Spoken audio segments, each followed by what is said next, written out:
ઉનાળાની ગમે તેવી ગરમી હશે ને કે તમે થાકી ગયા હશો, રસોડામાં તમારે વધારે ટાઈમ નથી રહેવું, તો કુકરની અંદર તમે આ રીતે વઘારેલો ભાત બનાવી લીધો ને તો ઘરમાં બધાને ભાવશે. અને આ વઘારેલો ભાત તમે દહીં સાથે, રાયતા સાથે, છાશ કે પાપડ સાથે પણ ખાઈ શકશો અને એટલો સરસ ટેસ્ટી બનશે. તમારા ઘરમાં પણ નાના મોટા બધાને ભાવશે. તો કુકરની અંદર આપણે બેઠો વઘારેલો ભાત બનાવી લઈશું આજે.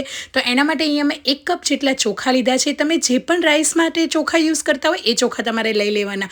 તો આ રીતે 1 કપ ચોખાને આપણે એક બાઉલની અંદર એડ કરી દઈશું અને ચોખાને 1 થી 2 પાણીથી સરસ રીતે ધોઈ લેવાના. પણ આપણે પુલાવ છૂટો બનાવવાનો છે, એકદમ ખીલેલો, એટલા માટે આપણે વધારે હાથની મદદથી મસળીશું નહીં. બસ આ રીતે હળવા હાથે જે ચોખાનો ઉપરનો જે સફેદ પાર્ટ હોય ને એ બધો નીકળી જશે. તો આ રીતે બસ હળવા હાથે ધોઈ લઈશું, જેનાથી ચોખાનો દાણો તૂટી ના જાય એ રીતે ધોઈ લેવાના.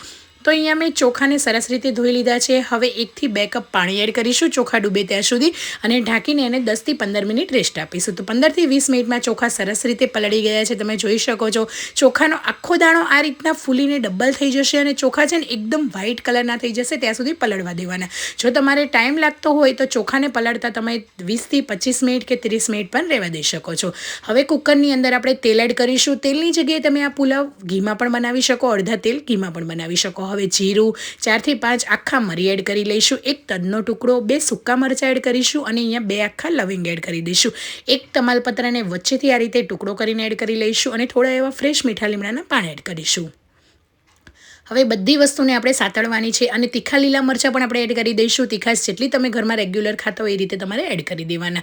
તમે મોળા જે જાડા મરચાં આવે છે એ પણ લઈ શકો છો. 1 થી 2 સેકન્ડ બધા મસાલા સરસ રીતે સતળાઈ જાય એટલે ઘરમાં જે પણ તમારી પાસે વેજીટેબલ હોય ને એ બધા તમારે એડ કરી દેવાના. તમે આ રીતે તમારા બાળકોને પણ વેજીટેબલ ભરપૂર પ્રમાણમાં એડ કરીને ખવડાવી શકો.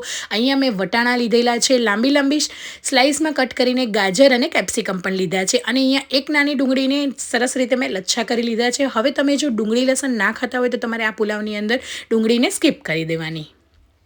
તો અહીંયા ડુંગળી એડ કરીશું અને 1 ટામેટાની પણ આ રીતે મેં લાંબી લાંબી ચિપ્સ કરી લીધેલી છે. બધી જ વસ્તુને સરસ રીતે એડ કરી લઈશું અને મિક્સ કરી દઈશું. હવે વેજીટેબલને આપણે હાઈ ગેસની ફ્લેમ પર ફક્ત 1 થી 2 સેકન્ડ માટે સાતળી લઈશું. તો અહીંયા ગેસની ફ્લેમ હાઈ રાખવાની છે, લો નથી કરવાની. આ વાતનું ખાસ ધ્યાન રાખીશું. અને આ રીતે ડુંગળીનો થોડો કલર ચેન્જ થઈ જાય અને વેજીટેબલ સતળાઈ જાય ને ત્યાં સુધી આપણે રહેવા દઈશું. તો તમે જોઈ શકો છો સરસ મજાના આપણા વેજીટેબલ બધા જ સતળાઈ ગયા છે અને સતળાઈ જાય ને એટલે હવે આપણે જે પલાળેલા ચોખા હતા ને એનું પાણી નિતારીને આપણે એડ કરી દઈશું. તો આ રીતે પલાળેલા ચોખા એડ કરી દેવાના. જો તમે આ રીતે કુકરમાં પુલાવ બનાવતા હશો ને તો ફક્ત 1 થી 2 વિસલમાં પુલાવ બનીને તૈયાર પણ થઈ જશે. અને જો તમારા ચોખા પલળેલા હશે ને તો કુકરની અંદર ફક્ત 10 મિનિટની અંદર પુલાવ તમારો તૈયાર થઈ જશે.